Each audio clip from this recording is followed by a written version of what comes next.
Welcome to Havana Media. If you want the truth behind the headlines, of course you are in the right place. Before we dive into the chilling story of what's really happening in Tanzania right now, do us a favor, hit that subscribe button, smash the like icon, and of course, share this video to cut through the digital silence.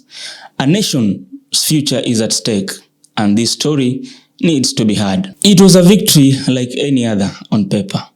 Tanzanian President Samia Suluhu Hassan achieved a crushing, almost unbelievable landslide, securing nearly 99% of the votes in the country's recent general election.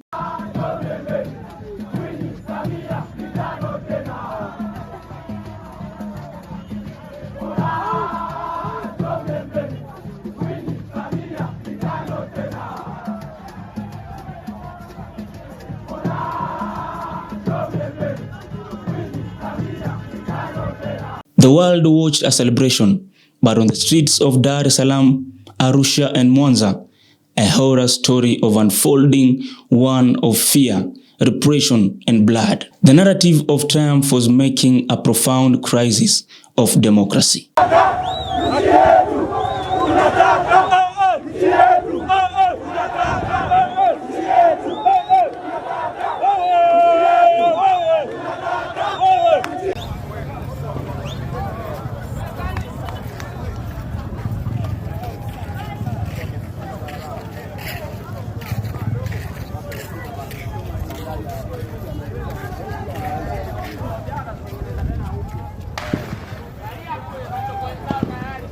Jamani, mbona hatari sasa?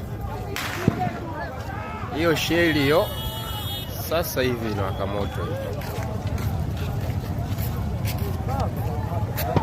This is not a story about an election. It's a story about a coronation. The 99% result wasn't just a number. It was the chilling conclusion to months of political purging. The true horror began long before the ballot boxes opened. Key opposition leader, the only viable challenges to the ruling Chama cha Mapinduzi CCM party, were systematically eliminated from the race. The head of the main opposition party, Tundu Lissu, who survived an assassination attempt years ago, was arrested on treason charges, and blocked from running.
Mwandishi ni kubebe.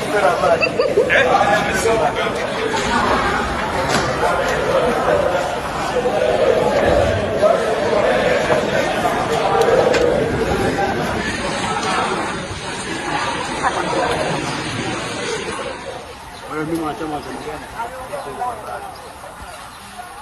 Unazungumza maneno. Unazungumza basi. Yaani mwanachama wa chama gani? Kwa mboi basi. tumekuja kutoa matokeo ya chama hapa cha siasa au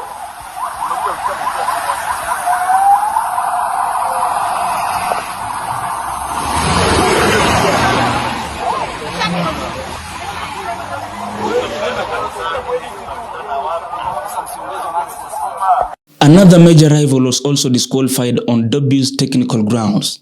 The opposition party itself was barred from contesting. The left President Hassan competing against minor candidates, ensuring her victory was absolute but utterly lacking legitimacy. When you silence every voice of dissent, when you bear every strong opponent, 99% becomes the terrifying outcome of systematic political repression, not popular will. In the immediate aftermath of the announcement, Tanzania plunged into its gravest political crisis in decades. Today, the nation is facing immense difficulties. Deadly protests, thousands of frustrated citizens, many of them young millennials and Gen Zs, took to the streets in defiance, rejecting the Sham election. These peaceful demonstrations were met with overwhelming force. While the government denies excessive force, the main opposition claims hundreds of deaths, and even the UN Human Rights Office has cited credible reports of at least 10 fatalities, condemning the use of live ammunition by security forces. Digital darkness. To stop the world from seeing the crackdown, authorities imposed nationwide internet blackout and restricted access to social media. Citizens are scrambling to use VPNs just to communicate, a desperate measure to pass the information blockade. What about military rule and curfew? A strict nationwide curfew, by the way, has been imposed, and the army has been deployed to patrol city streets, effectively treating protesters as criminals.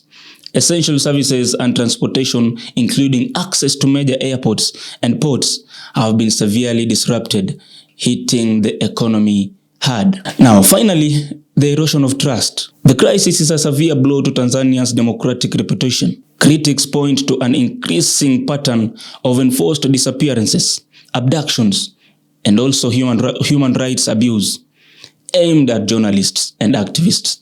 The legitimacy of President Hassan's government is now deeply compromised, both at home and on the global stage. The path for Tanzania is fraught with uncertainty. The call from the people is for election reform, constitutional change, and justice for those who have suffered. We continue to monitor this volatile situation and urge the international community to demand accountability. Now, what are your thoughts of this event? Let us know in the comments below. Thank you for watching Havana Media. Don't forget to subscribe, like, and of course, share this video to help keep the light on democracy. My name is Odur Billy. We'll see you in the next video.